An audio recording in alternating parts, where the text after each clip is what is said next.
Libro de Daniel, capítulo 8. Vamos a darle observación a los 9 primeros versículos.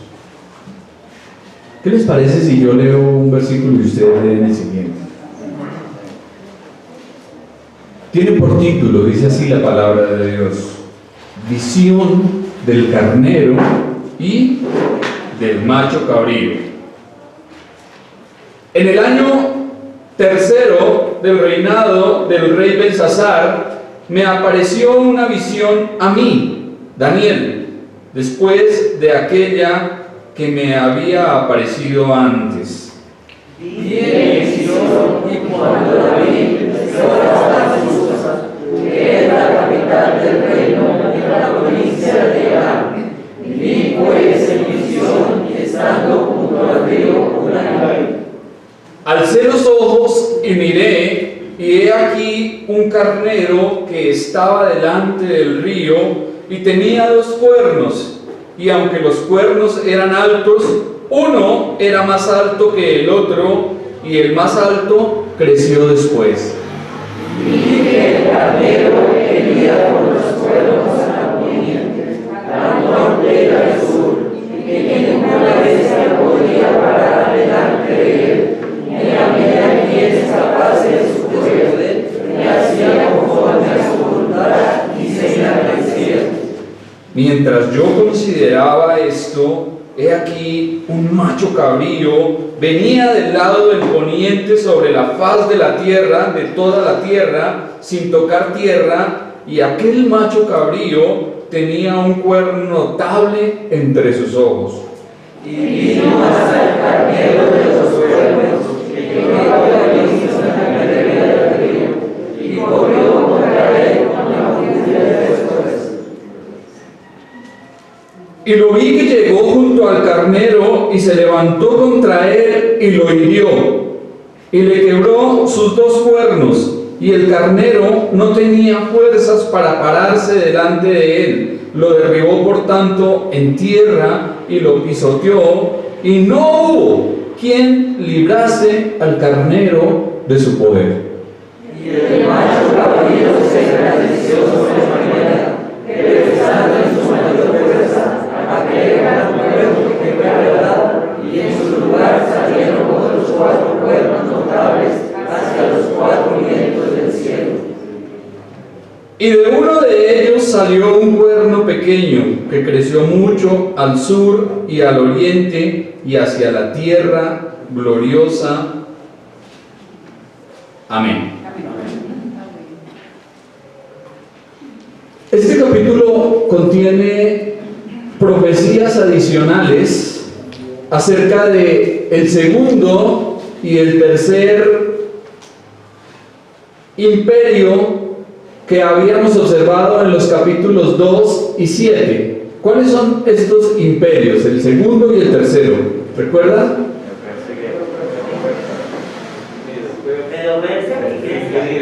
Medo-Persia y Grecia, correcto. El oso devorando carne que veíamos en el capítulo anterior, aquí aparece como un carnero con 2 cuernos, que embiste desde el oeste y tiene un cuerno roto.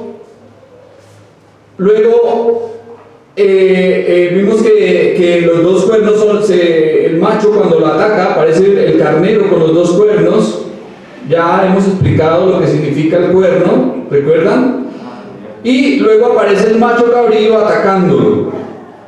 La parte de esta profecía que se expondrá a continuación concierne primordialmente a la nación de Israel, y el tema tiene que ver con los propósitos de Dios para con su pueblo, para con el pueblo judío. Los primeros capítulos que observábamos del 2 al 7 fueron escritos en el idioma arameo. Era un idioma propio de los gentiles. Entonces, esos capítulos, como ya lo hemos visto, concierne al plan de Dios con relación a los gentiles. Pero desde aquí, desde este capítulo 8 hasta el capítulo 12, es decir, hasta finalizar el libro, aparece escrito en hebreo. en hebreo, lengua de los judíos. Y vamos a ver que estos capítulos se relacionan más exactamente y específicamente con el plan de Dios para su pueblo, para Israel. Aunque obviamente también están incluidas las naciones gentiles, ¿no? Es lo que hemos venido estudiando a lo largo de todo. Sin más preámbulos, entonces vamos al texto. Versículo 1 y 2. En el año tercero del reinado del rey Belsasar me apareció una visión a mí, Daniel, después de aquella que me había aparecido antes. Vi en visión, y cuando la vi, yo estaba en Susa, que es la capital del reino, en la provincia de Elán. Vi pues en visión estando junto al río Ulai. La visión del capítulo 7 ocurrió en el año primero de Belsasar, pero esta que va a tener aquí Daniel en este capítulo ocurre 2 años después. De modo que Daniel nos da el marco histórico, nos ubica en el tiempo y nos ubica también en un lugar. Y el tiempo dice que es el tercer año del rey Belsasar, aproximadamente hacia el año 551 antes de Cristo. Y el lugar nos dice que es Susa, la capital de Babilonia en la provincia de Elán. Y se encontraba Daniel en un lugar específico. Allí está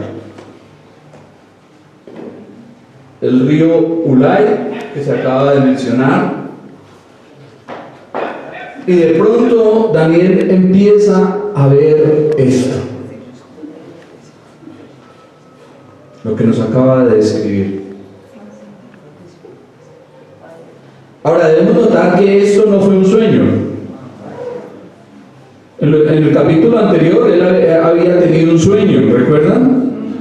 Que vio estas bestias que empezaron a surgir del mar en forma secuencial, una detrás de otra, y todo lo que observamos en el capítulo anterior. Pero aquí Daniel está despierto y tiene esta visión y nos muestra, nos habla un lugar específico y un tiempo específico. Hace referencia a la provincia de Elam, región que en la Biblia se sitúa al sur de la meseta de Irán, en los montes Zagros, y al noreste del valle del río Tigris. Entonces, en los tiempos del rey Nabucodonosor, este sitio, este lugar fue muy sobresaliente. Pero aquí Daniel nos está ubicando en un momento geográfico y en un momento histórico exacto. ¿Por qué? Porque precisamente para este momento, cuando Daniel ve esto en visión, ya los medopersas se estaban alistando para ir a combatir Babilonia. Los medopersas se estaban preparando, es decir que el carnero es el de este lado, el otro es el macho cabrío. El carnero con sus 2 cuernos ya se estaba alistando para salir a embestir con todo. Versículo 3 y 4. Alcé los ojos y miré, y he aquí un carnero que estaba delante del río y tenía 2 cuernos, y aunque los cuernos eran altos, uno era más alto que el otro, y el más alto creció después. Vi que el carnero hería con los cuernos al poniente, al norte y al sur, y que ninguna bestia podía parar delante de él, ni había quien escapase de su poder, y hacía conforme a su voluntad y se engrandecía. Como diríamos coloquialmente, este carnero hacía lo que quería. Nadie lo detenía. La visión que Daniel está observando aquí, como ya lo dije, no es un sueño, es una visión. El profeta contempla un carnero, una oveja macho, de pie junto al río. ¿Podemos acercar la imagen del carnero? ¿No? Bueno, no tenemos un... Bueno, pero ahí está. ¿Y qué nos dice Daniel acerca de oveja macho, esta oveja macho? ¿Qué nos dice? Particularmente, ¿qué tenía? Un cuerno más grande que el otro. Recuerdan que en las imágenes anteriores y en las visiones y en los sueños anteriores decíamos que el oso se alzaba más de un lado que de otro. ¿Y recuerdan qué significaba y qué representaba eso? ¿Cuál imperio fue más sobresaliente? El de los persas, por sobre los medos, correcto, el de los persas. Y aquí se nos habla de los cuernos. Pues el hecho de que tuviese dos cuernos, pues en este animal es algo normal, ¿no? Pero lo sorprendente es que uno de estos cuernos creció más que el otro. Y esto nos dice, según la interpretación que nos muestra el contexto, que el imperio medo-persa fue más fuerte y más poderoso, el de los persas, y especialmente bajo el gobierno de Ciro, fue más poderoso y más grande que el de los medos. Entonces la historia lo ratifica, y así sucedió. La unión de los medo-persas en un solo ejército fue una bestia muy poderosa. Fue impresionante, de tal forma que conquistó territorios hacia el oeste, Babilonia, Siria, Asia Menor, al norte, Armenia, y al sur, Egipto y Etiopía. Ningún ejército existente en aquel tiempo podía detener el empuje de los medo-persas. Por eso dice aquí el pasaje que nadie le podía hacer frente. ¿Sí? Hacía lo que quería, nadie se le podía oponer. Ellos iban avanzando y como lo veíamos en el capítulo anterior, como un oso, con gran fuerza, sanguinarios, devorando carne, haciendo lo que bien les parecía. Tenía la fuerza y la capacidad para conquistar, de modo que el carnero hacía conforme a su voluntad y se engrandecía. Es decir, que se hacía fuerte, hacía lo que quería y avanzó en todas las direcciones que quiso. Versículo 5. Mientras yo consideraba esto, he aquí un macho cabrío que venía del lado del poniente. ¿Dónde se pone el sol? En el oriente, correcto. Sale en el este y se pone en el oeste, ¿no es cierto? Correcto, sí. Que venía del poniente, estamos en el versículo 5, sobre la faz de toda la tierra, sin tocar tierra, y aquel macho cabrío tenía un cuerno notable entre sus ojos. Ahí lo tenemos.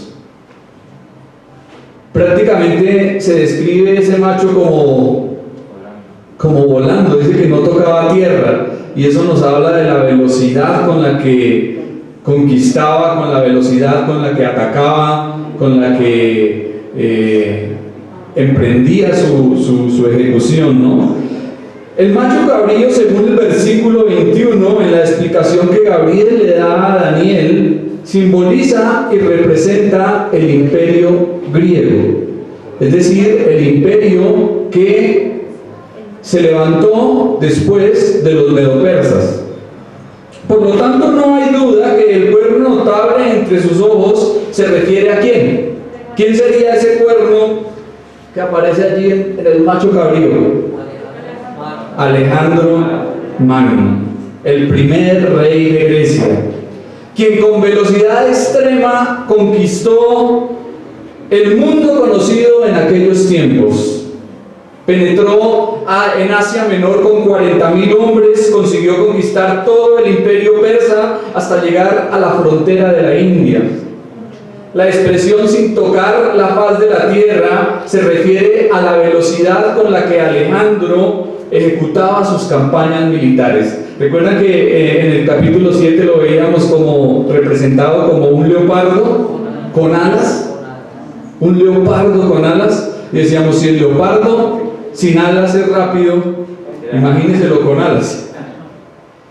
Era una velocidad impresionante la de este hombre conquistando.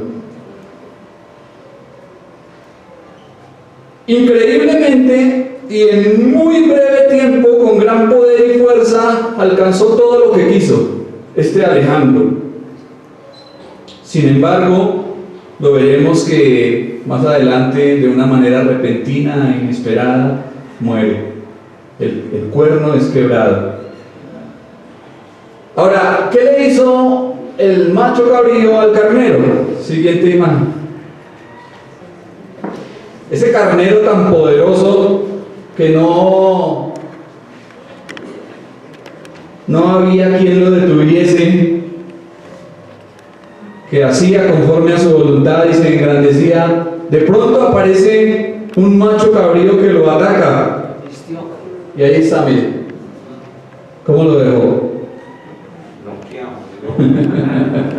Knockout. Bien, miremos el versículo 6 y 7, y ahí vamos entendiendo. Y vino hasta el carnero de 2 cuernos que yo había visto en la ribera del río, y corrió contra él con furia de su fuerza, y lo vi que llegó junto al carnero, y se levantó contra él, y lo hirió, y le quebró sus 2 cuernos, y el carnero no tenía fuerzas para pararse delante de él. Lo derribó por tanto en tierra y lo pisoteó, y no hubo quien librase al carnero de su poder. Ese macho cabrío que parecía que volaba, cuando estuvo frente al carnero lo atacó con todas sus fuerzas, lo derribó y lo pisoteó, se abalanzó contra él con furia, dejándolo indefenso y derrotado, sin que nadie pudiese hacer algo para ayudarle, para librarlo de su poder. Siempre para un fuerte hay otro más bobo, dicen por ahí. Para un fuerte hay otro más fuerte. ¿Sí? Ese aparente carnero que no tenía rival, de pronto apareció el macho cabrío y lo noqueó. Grecia no era considerada potencia mundial cuando se dio esta profecía a Daniel. Recordemos que Daniel estaba bajo ¿qué gobierno? Lo acabamos de ver en el contexto de Belsasar. Era el último rey de Babilonia. Recuerdan que veíamos por allá en un capítulo anterior que Belsasar hizo una fiesta, organizó un gran banquete y utilizó las copas del templo y los vasos sagrados y bebieron con sus hombres y sus mujeres, profanaron esas cosas sagradas de Dios, y en aquella misma noche los medopersas entraron a la ciudad, conquistaron Babilonia y asesinaron al rey Belsasar.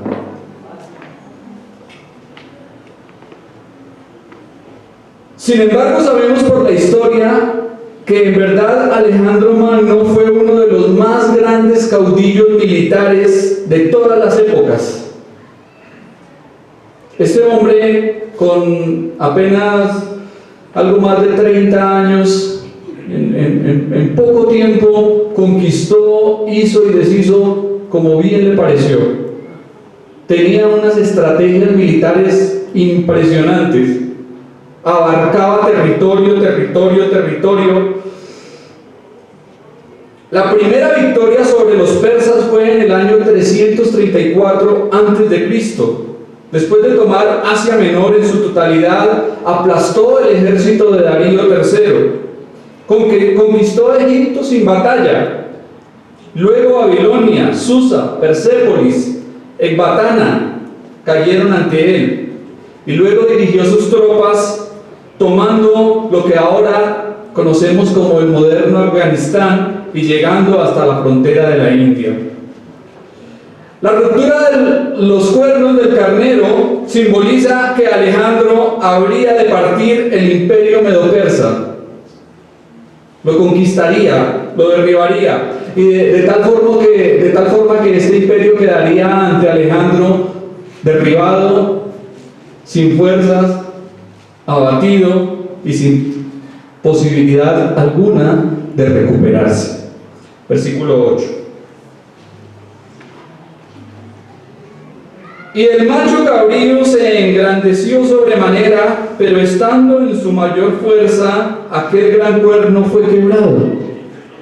Y en su lugar salieron otros 4 cuernos notables hacia los 4 vientos del cielo. Habiendo conquistado un vasto imperio de casi 4 millones de kilómetros cuadrados, imagínense, lo que Alejandro hizo fue conquistar un pequeño terreno de casi 4 millones de kilómetros cuadrados. Cuando se encontraba en el cenit de su carrera militar y política, su vida fue truncada de una manera inesperada. Decíamos que para un fuerte hay otro más fuerte, y para ese más fuerte el más fuerte que está sobre ellos, el más fuerte que está sobre todos, que gobierna y que hemos venido observando a lo largo de todo este estudio. ¿Quién es? Dios. Dios. Él es quien está por encima de todo esto, de todo gobierno, de todo caudillo, de todo hombre importante. Por encima de el que sea está Dios, y aquí lo está demostrando. Alejandro entró en Babilonia por última vez en la primavera del 323 a.C., agotado por las heridas, las dificultades, el exceso y las bebidas. Parece que este hombre, de la manera en que conquistaba y hacía grandes cosas, también era entregado al desorden, al desenfreno, como muchos caudillos militares, ¿no? Cayó postrado con fiebres y ya no pudo volverse a levantar ni a hablar. Y al cabo de 2 días moría sin todavía cumplir los 33 años de edad. Entonces, ese cuerno grande que salía del macho cabrío, ¿qué le ocurrió? Según lo que nos está contando Daniel, fue quebrado. Correcto. Y a raíz de su muerte, el imperio conquistado fue dividido entre sus 4 generales. Ya los hemos nombrado también, ya los hemos dicho. ¿Quiénes eran? ¿Cómo se llamaban? Ptolomeo, Casandro, Lisímaco y Seleuco. Debemos notar que esta sorprendente y maravillosa profecía del ascenso y la caída de Alejandro Magno se cumplió literalmente unos 200 años después de haber sido revelada a Daniel. Esta profecía se cumplió con una exactitud incomparable, porque Dios es fiel en cumplir lo que ha mostrado y lo que ha dicho. Si Él dice algo, debemos creerlo porque es verdad. Por grandes que fueron las conquistas de Alejandro, no creó un imperio unificado, de modo que tan pronto murió, los generales comenzaron a pelear por el gobierno. Seleuco quedó con Babilonia y el norte de Siria, Ptolomeo con Egipto, Casandro con Macedonia y Lisímaco con Tracia y Bitinia. Y la vida de Alejandro nos enseña algo, nos ilustra algo a nosotros, y es que muchas veces en la vida los hombres se dedican a poseer, a conquistar. Vamos a hacer empresa, vamos a crear negocio, vamos a hacer, vamos a establecer, vamos a fundar. Y todas sus fuerzas se enfocan en eso y lo consiguen. En esta semana nuestro hermano hablaba del Salmo 72, ¿no? Esos ricachones gordos o fibrotados, ¿no? y decía allí Asaf, decía aquí es que todo le sale bien. Es sorprendente porque para ellos no, mejor dicho, todo lo que se proponen hacer lo hacen y lo consiguen. Pero hay algo interesante en ese salmo, como lo veíamos, y es que Asaf entendió el fin de ellos, entrando en el secreto de Dios. Solamente hasta que fue a la presencia de Dios y Dios le mostró cuál iba a ser el fin de estos hombres, entonces Asaf entendió y comprendió: Señor, perdóname, cuán equivocado estaba. Y así pasa, ¿no? Muchas veces las personas creen que por abarcar, que por tener cosas en este mundo, seguramente todo está bien. Pero mire lo que le ocurrió a Alejandro, siendo muy joven. Conquiste y conquiste y conquiste y abarque y abarque y abarque y crezca su imperio, pero de repente, ¿qué le ocurrió? La muerte. Cuán necio es hacer cosas en esta vida y en este mundo sin pensar en la eternidad. Cuán necio es fundar empresas, decir sí, yo voy a ser bueno, haga muchas cosas, pero no descuide lo más importante, su alma. Su alma. El Señor se refirió a un hombre rico que tenía una bodega llena con graneros y bueno, esta bodega definitivamente ya me quedó pequeña. ¿Qué haré? Pues la derribaré y construiré una más grande. Ya no le alcanzaba para guardar todo lo que tenía. Pero ¿qué le ocurrió? Según lo que cuenta el Señor a este hombre: necio, esta noche vienen por tu alma. ¿Y de quién será todo lo que has acumulado? ¿Para qué servirá? ¿Para qué servirá?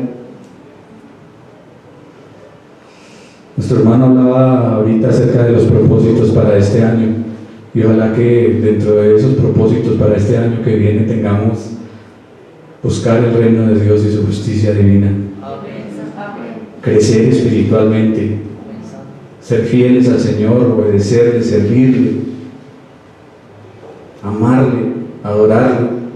Esos deben de ser nuestros principales propósitos y metas para cada año, porque si nos programamos en lo material, en lo terrenal, seguramente perderemos y fracasaremos. Versículo 9. Y de uno de ellos salió un cuerno pequeño que creció mucho al sur y al oriente y hacia la tierra gloriosa. Daniel nota en la visión que de uno de los 4 cuernos que habían surgido, luego de que el gran cuerno del macho cabrío fue quebrado, salió un cuerno pequeño. De uno de esos 4 brotó un cuerno pequeño. Algo parecido a lo que veíamos en el capítulo anterior en la bestia con los 10 cuernos, ¿recuerdan?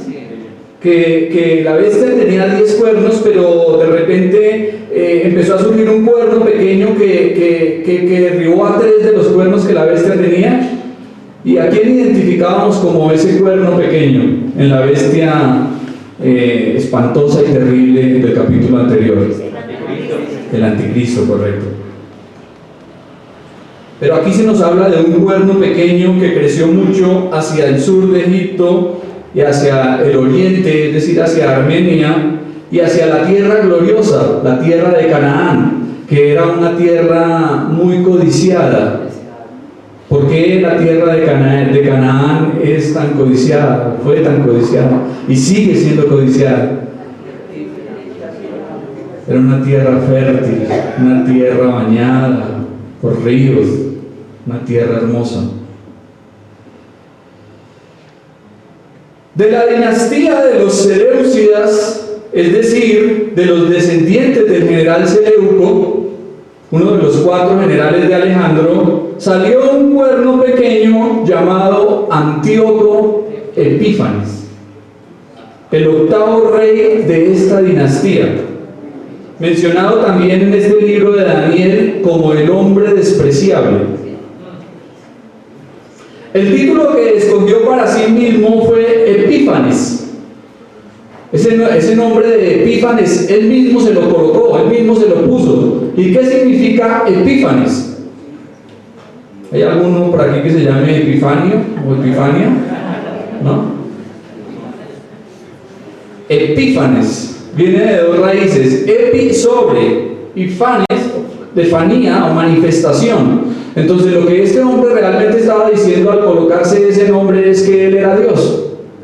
Imagínense, ni más ni menos, la manifestación máxima o suprema.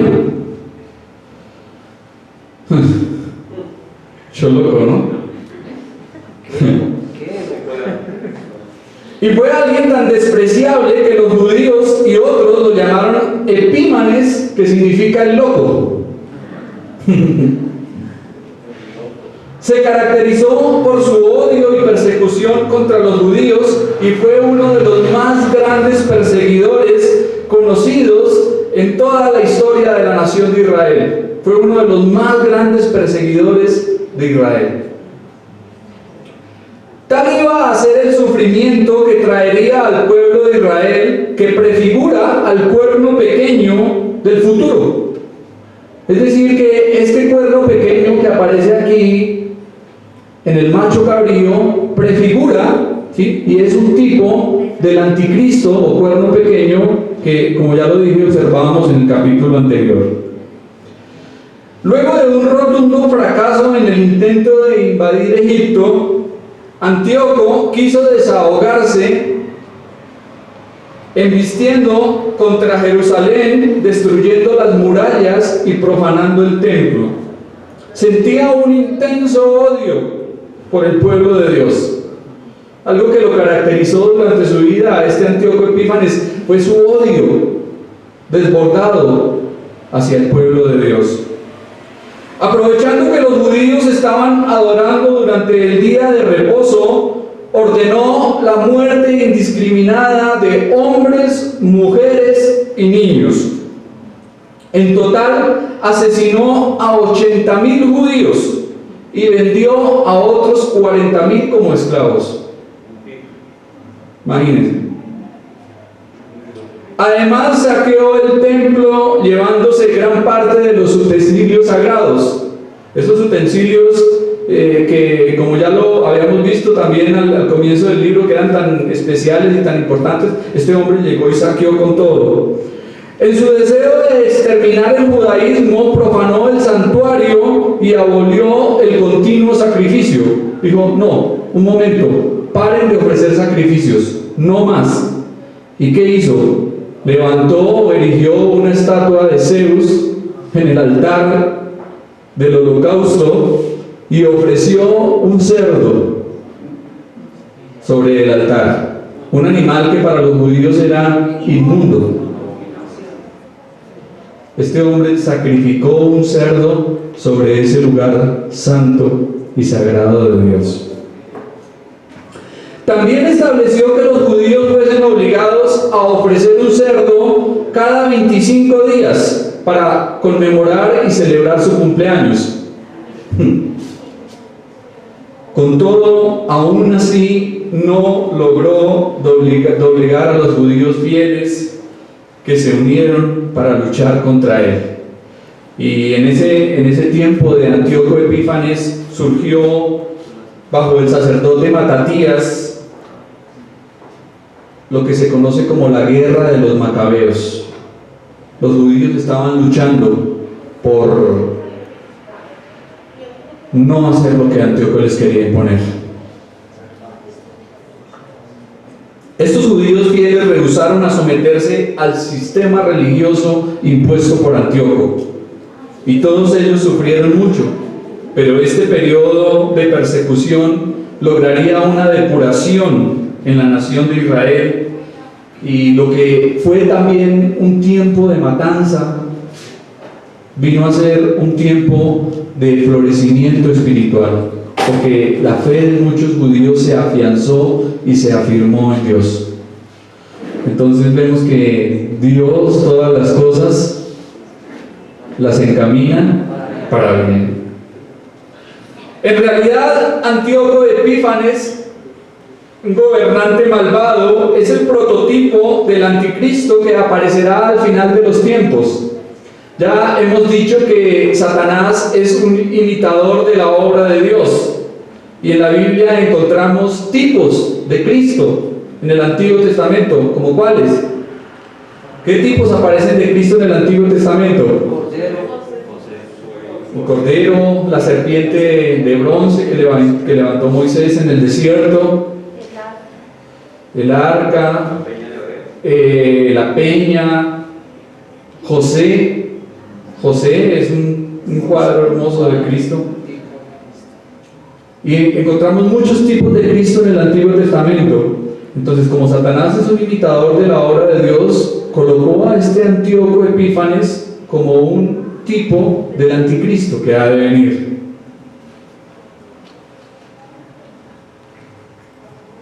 Y se caracterizan por lo mismo, por su odio hacia el pueblo de Dios, por su soberbia, por su desafío a la persona de Dios.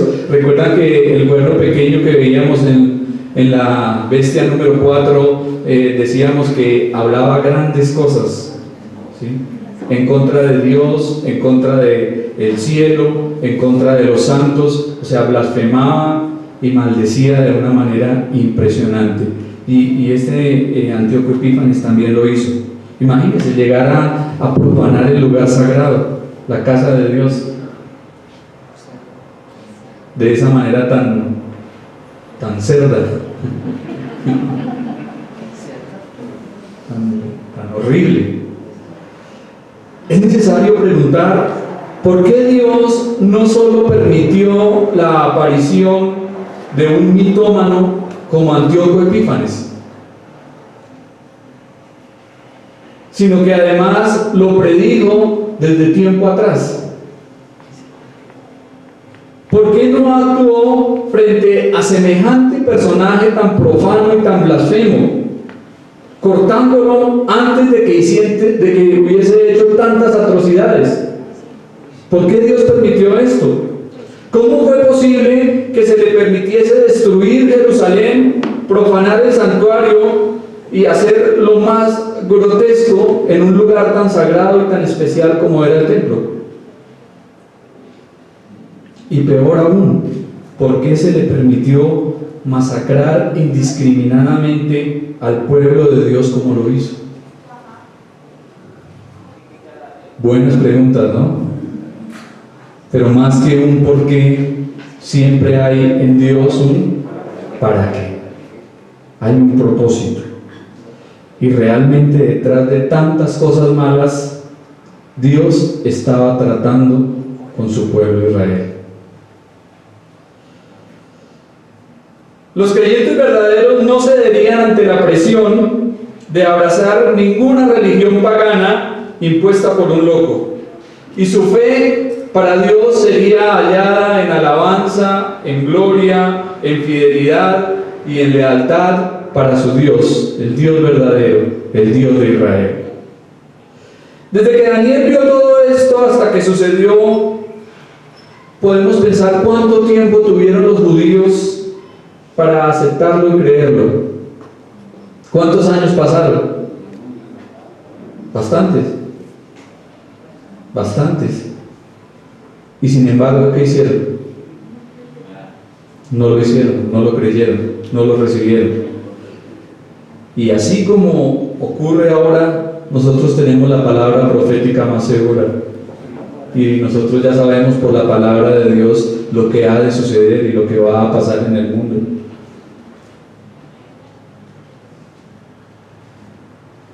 Nosotros tenemos lo que va a ocurrir porque Dios nos lo ha dado en su palabra, y por eso lo compartimos y lo predicamos al mundo, para que ellos también lo crean. Bueno, Si no lo creen, ellos tendrán que sufrir por eso. Pero cuán bueno es Dios en comunicarnos lo que habrá de suceder. Y mire la exactitud, algo que me sorprende a mí de todas estas profecías de Daniel, es la exactitud con la que se cumplieron. Una cosa detrás de otra. Cumplimiento fiel, cabal. Dios no miente. Lo que ha dicho ocurrirá. ¿Le ha creído usted a Dios? ¿Le ha creído al Señor? Por otra parte, Antíoco es un molde anticipado del nefasto personaje escatológico, el anticristo. El maligno, es decir, Satanás, la serpiente de la que hablamos en esta mañana, serpiente antigua, llamada Diablo y Satanás, usó a este Seleucida para que prefigurara lo que ha de ser con el mencionado cuerno pequeño. Y aquí vemos un anticipo en Antíoco, y lo que hemos podido resaltar de la historia de este hombre en esta mañana, vemos un anticipo de lo que será el cuerno pequeño de la cuarta bestia.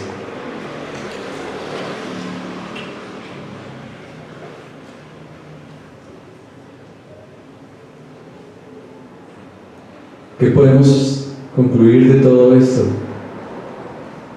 Que a pesar de todo lo que el mundo ha de vivir, a pesar de que todas estas profecías son duras, que vemos que aún en el mismo Daniel causaron un impacto fuerte y poderoso, hay una esperanza, porque nosotros esperamos el momento cuando Cristo reine. Recuerden que después de todos estos imperios, después de todas estas manifestaciones de estas bestias, aparece el reino del Señor, el reino de Cristo, el reino del Mesías. Y eso es lo que nosotros esperamos, y en eso es lo que tenemos nuestra confianza. Creemos que el mundo va a mejorar, no cuando lo gobierne por ahí el que anda promoviéndose políticamente, ¿no? El mundo cambiará, las condiciones serán de justicia, de paz, habrá un ambiente sano cuando nuestro Señor establezca su reino. Y creemos que será un reino eterno en donde sus santos reinarán con Él. Amén. Amado Dios, te damos gracias, Padre, por esta tu palabra. Gracias, Señor, porque a pesar de que estamos viviendo, Señor, días malos, tiempos difíciles, tenemos una esperanza, Señor, bienaventurada. Confiamos, Señor, en que tú eres fiel, y que así, Señor, como has cumplido lo que mostraste a tu siervo allí mucho tiempo atrás, en un país, en una región pagana, Señor, y lo cumpliste a cabalidad y en fidelidad, Señor, también asimismo, Señor, tú cumplirás lo que nos has prometido. Y todas las promesas tuyas, Señor, son en Cristo Jesús, sí y amén. Y te damos gracias, Padre, porque esa es nuestra esperanza, Señor. Más que mirar las cosas de este mundo, más que hacer tesoros en esta tierra, Señor, miramos hacia el cielo, miramos, Señor, hacia la eternidad, donde estaremos contigo, disfrutando de tu compañía y de aquello, Señor, que el pecado nos irrumpió, Señor, porque el pecado vino a separarnos de ti, y por causa del pecado entró la muerte. Pero, Señor, todo ese sufrimiento, todo ese dolor, todas esas lágrimas que hemos de sufrir, Señor, por causa del pecado, un día cesarán y quedarán atrás, Señor, porque tú estarás con nosotros y tu gloria será nuestra luz, Señor, y viviremos para siempre contigo, dándote, Señor, lo que te mereces. Te damos gracias en el nombre de Cristo Jesús. Amén.